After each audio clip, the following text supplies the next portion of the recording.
सभी शिक्षक साथियों को मेरा नमस्कार। साथियों, आपका एक बार फिर से स्वागत है आपके ही अपने YouTube चैनल टेक्निकल माथ साहब पर। साथियों, आज महानिदेशक स्कूल शिक्षा के आदेशानुसार विद्यालयों के स्थलीय निरीक्षण के लिए आदेश आ गया है, जिसमें बताया गया है कि जो अधिकारी आपके विद्यालय में निरीक्षण के लिए आएंगे वो किन किन चीज़ों का अनुश्रवण करेंगे और वो क्या क्या चीज़ें आपके विद्यालय में देखेंगे। तो आज इस वीडियो में हम उस आदेश में बताएंगे आपको कि किन किन चीज़ों का अनुश्रवण होगा, आपको स्थलीय निरीक्षण के लिए अपने विद्यालय में क्या क्या चीज़ें करनी हैं, किस तरीके से आपको तैयार रहना है। तो जो आदेश का पहला पेज है उसमें बताया गया है कि दिनांक 5 फरवरी में एक आदेश आया था, जिसमें 10 फरवरी से कक्षा 6 से 8 तक के बच्चों के लिए स्कूल खोले जा रहे हैं और 1 मार्च से कक्षा 1 से 5 तक के बच्चों के लिए। तो जो पहला पेज है आदेश का, उसमें अधिकारियों को नामित किया गया है कि जैसे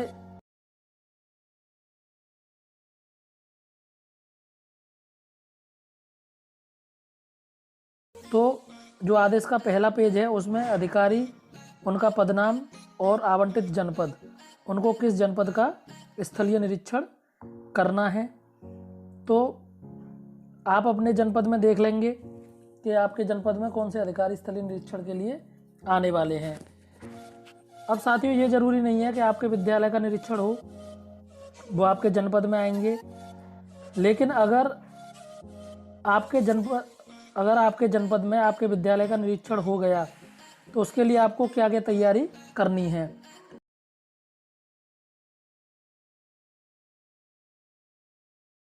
के सम्मुख अंकित जनपद के परिषदीय उच्च प्राथमिक विद्यालयों का स्थलीय भ्रमण कर विद्यालयों को खोलने के लिए की गई तैयारियों का निरीक्षण करें। प्रेरणा ज्ञानोत्सव के आयोजन के संबंध में जिला बेसिक शिक्षा अधिकारी, खंड शिक्षा अधिकारी आदि से वार्ता करें। तो ये देखिए 5 फरवरी का आदेश है विद्यालय खोलने के संबंध में। तो ये आदेश आपने देख लिया होगा। यहाँ पर कुछ मानक हैं, कुछ शर्तें बताई गई हैं। इसके बाद बेसिक शिक्षा के अंतर्गत विद्यालय को पुनः खोले जाने के संबंध में निर्देश। तो ये भी पुराना आदेश है। विद्यालय, यहाँ पर बताया गया है कि विद्यालय खोलने के पूर्व में हमें क्या तैयारी करनी है, विद्यालयों में समय सारणी कैसे, कक्षा 1 से 5 तक के बच्चों को बुलाना है, 6 से 8 तक के बच्चों को बुलाना है, ये इस आदेश में बताया गया है। जैसे विद्यालय में हाथ की सफाई की सुविधा क्रियाशील करना, डिजिटल थर्मामीटर, सैनिटाइजर, साबुन आदि की व्यवस्था सुनिश्चित करना, विद्यालय की परिवहन व्यवस्था आरंभ किए जाने से के पूर्व सैनिटाइजर सुनिश्चित करना, ये सारे आदेश पहले ही आ चुके हैं।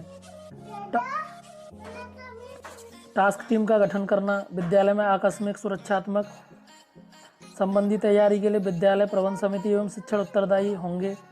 छात्र छात्राओं के बैठने की व्यवस्था कैसे बिठाना है, 6 फीट की दूरी होनी चाहिए बच्चों के बीच में, और स्टाफ रूम में अध्यापक जब बैठ रहे हैं तो उनके बीच में भी 6 फीट की दूरी होनी चाहिए। प्रवेश एवं निकास द्वार को विभिन्न कक्षाओं के अनुसार समय आवंटित करते हुए आने एवं जाने के लिए चिन्हित किया जाए। तो यहाँ पर ये दिशा निर्देश तो पहले ही जारी हो चुके हैं और आपने ये दिशा निर्देश पढ़ भी लिए होंगे।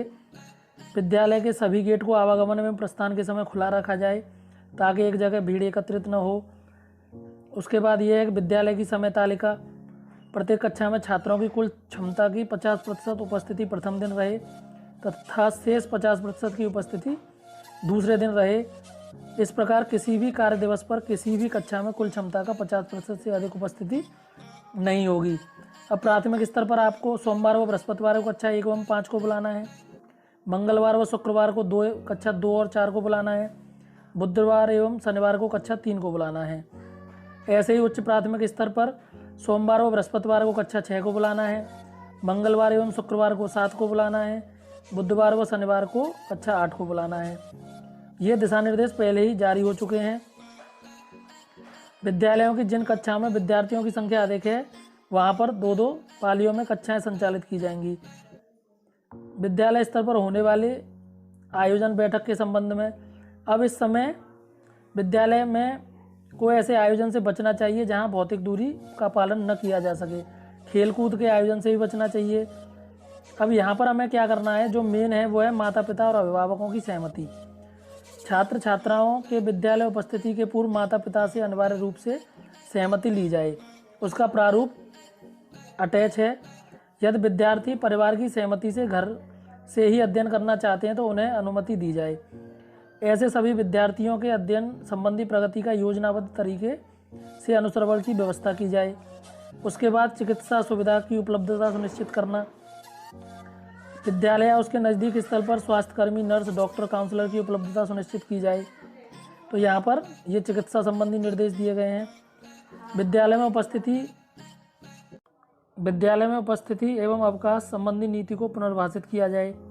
तो साथियों, ये निर्देश तो पहले ही जारी हो चुके हैं, लेकिन इनको जो अधिकारी आपके विद्यालय में आएंगे तो ये आदेश उनके लिए हैं, तो हम एक बार इनको देख लेते हैं। तो अब यहाँ पर जो माता पिता की हमें अनुमति लेनी है उसका प्रारूप दे रखा है, तो आप कोशिश करें कि उनकी अनुमति ले लें। एक प्रारूप उनको दे दें बच्चों को, जिससे कि वो अपने माता पिता से घर से साइन करवा के ले आएँ। विद्यालय खोलने के बाद की तैयारी, तो इसमें विद्यालय खोलने के बाद में आपको क्या करना है, कैंपस एवं आसपास के क्षेत्र की नियमित साफ सफाई करवानी है आपको। पर्यावरणीय साफ सफाई का पालन करते हुए अपशिष्ट पदार्थ जो गंदगी स्कूल में हो उसको हटवाना है वहाँ से। सामान्यतः छुई जाने वाले तल यथा दरवाजे, इन पर सैनिटाइजर करना है आपको। छात्र छात्राओं के सुरक्षित ठहराव की व्यवस्था करनी है आपको। बच्चों को परस्पर एक दूसरे का मास्क अदला बदली नहीं करने के निर्देश दिए जाएं। सभी विद्यार्थी एवं विद्यालय के शिक्षक एवं कर्मी जो कार्य पर आएंगे उन्हें नियमित रूप से मास्क पहनने का निर्देश दिया जाए। तो जो भी विद्यालय में आएंगे सभी लोग मास्क पहन के आएंगे। विद्यार्थियों के सुरक्षित आवागमन की व्यवस्था करनी है।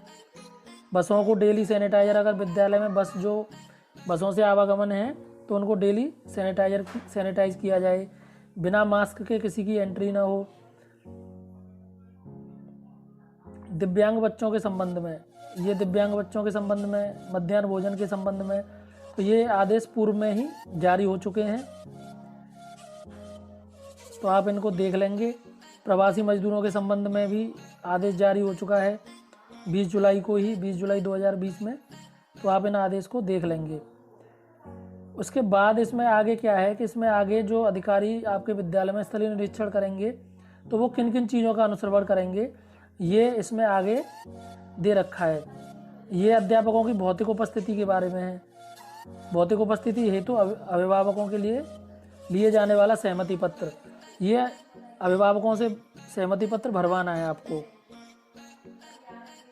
आप इनका फ़ोटोकॉपी करा के आप बच्चों को दे देंगे तो बच्चे इनको अपने घर से अभिभावकों से इसको अपना नाम, कक्षा और अपने अभिभावकों से साइन करा के इसको ले आएंगे और विद्यालय में इसको जमा कर देंगे। तो इससे ये हो जाएगा कि बच्चे जो विद्यालय में आ रहे हैं वो अभिभावकों की सहमति से आ रहे हैं। अब ये यहाँ पर प्रेरणा ज्ञानोत्सव मनाए जाने का आदेश है, तो ये आदेश भी 8 फरवरी को जारी हो चुका था, ये आपने देख लिया होगा। इसमें प्रेरणा लक्ष्य दिए गए हैं, ई पाठशाला का संचालन किस तरीके से करना है, उसके बाद प्रेरणा ज्ञानोत्सव कैंपस का आयोजन कैसे करना है, समृद्ध हस्त पुस्तिका क्या है, प्रारंभिक आकलन, और ये सारी चीज़ें इसमें बताई गई हैं। तो आप इस आदेश को देख लेंगे। अंतिम आकलन, गतिविधियाँ क्या क्या करानी है आपको, ये सारी चीज़ें इस आदेश में दे रखी हैं। शिक्षा चौपाल में चर्चा के बिंदु क्या क्या रहेंगे, आप इन चीज़ों को देख लेंगे। विद्यालय प्रबंध समिति, ये सारी चीज़ें आप, व्हाट्सएप क्लासेस, ये सारी चीज़ें आप देख लेंगे यहाँ पर। स्मार्ट क्लास का संचालन। इसके बाद जो मेन चीज़ आती है ये शपथ है, प्रेरणा शपथ लेनी है हमें विद्यालय में। इसके बाद अनुश्रवण प्रपत्र, ये आपको देखना है। इसमें विद्यालय का नाम, न्याय पंचायत का नाम, प्रधानाध्यापक, मोबाइल नंबर, ये सारी चीज़ें हैं यहाँ पर। अब यहाँ पर देखिए अनुश्रवण के समय अध्यापकों की उपस्थिति, यहाँ पर आपकी उपस्थिति देखी जाएगी। इसके बाद उपस्थिति रजिस्टर में पंजीकृत छात्रों की संख्या। अब ये बिंदुओं पर अनुश्रवण होना है। ई पाठशाला के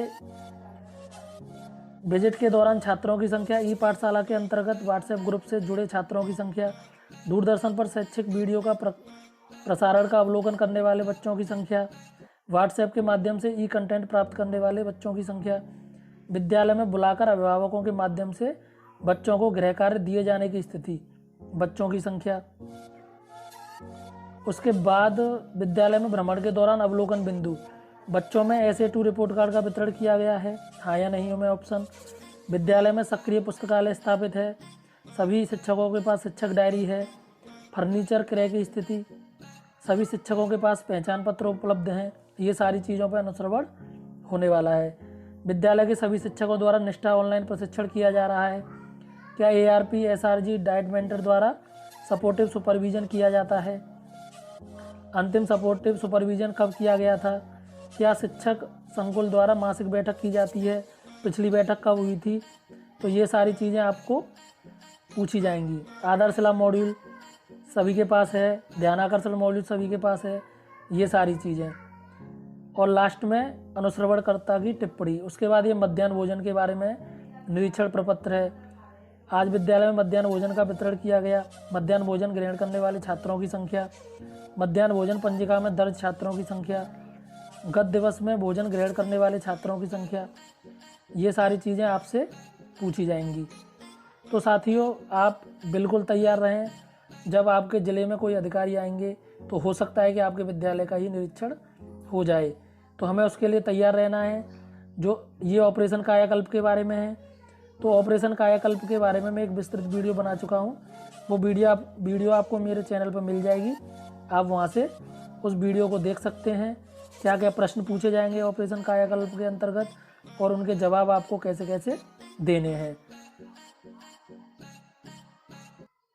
अब ये ब्लॉक स्तर पर जो प्रशिक्षण चल रहा है, उस प्रशिक्षण के लिए अनुश्रवण प्रपत्र है, तो आप इसको भी देख लेंगे।